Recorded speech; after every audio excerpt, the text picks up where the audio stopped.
just watching from afar, and you cover the recruiting game a lot more than I do, but just watching from afar, it looks like Florida State, maybe started off slow in the NIL deal, but they've really gotten it together.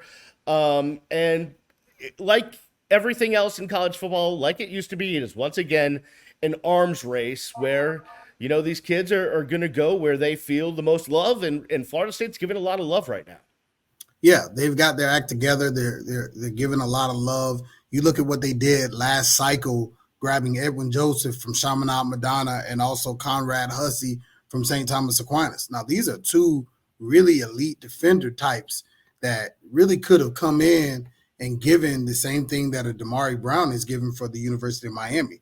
And these guys were basically taken to a place where I think that it was a coin flip. And both of these guys kind of were down to Miami and FSU, not so much with Joseph, but definitely Conrad Hussey was down between those two.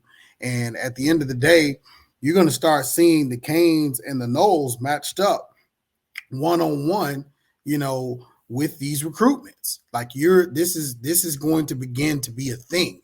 And so when you've got, the NIL game figured out, like for instance, when you don't have it figured out, it's a disaster. It's embarrassment, like what happened to Florida last year with Jaden Rashada, who they tried to take from Miami. And at the end of the day, Rashada got there and he was promised one number, and Florida was like, well, we didn't promise you that.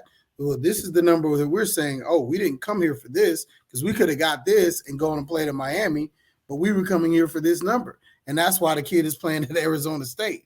And so in this game, it's important for universities to be authentic with kids, tell them what they can get, where their value is, and then keep their promises. Because, now that both teams have the ability to offer NIL packages for these players that are substantial in nature, it will come down to good business.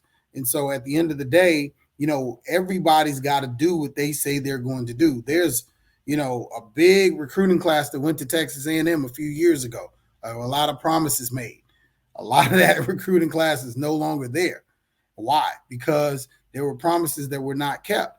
And so it's one thing to have NIL, it's quite another to be able to impact and come through on the obligations that you're sharing with these families, because this is life-changing income, for these young kids. These are people who live in backgrounds and come from situations where this money isn't just appreciated, it's needed in so many ways. So it's definitely something that doesn't go over well when you make promises and you don't keep them. So the challenge will be for both schools to navigate the rules, the changes, deal with the people who are giving and providing income to these collectives and appropriating those to recruits, because now that's where it sort of becomes NFL-ish, because everybody can't make all the money, and then there's also a baseline that almost everybody needs to give. And then when you have a good special season, like what's happening with a Ruben Bain, it's like, well, yeah, I know what we talked about, but we might need to go up because all he's got to do is jump in the portal, and now it creates, a really big problem.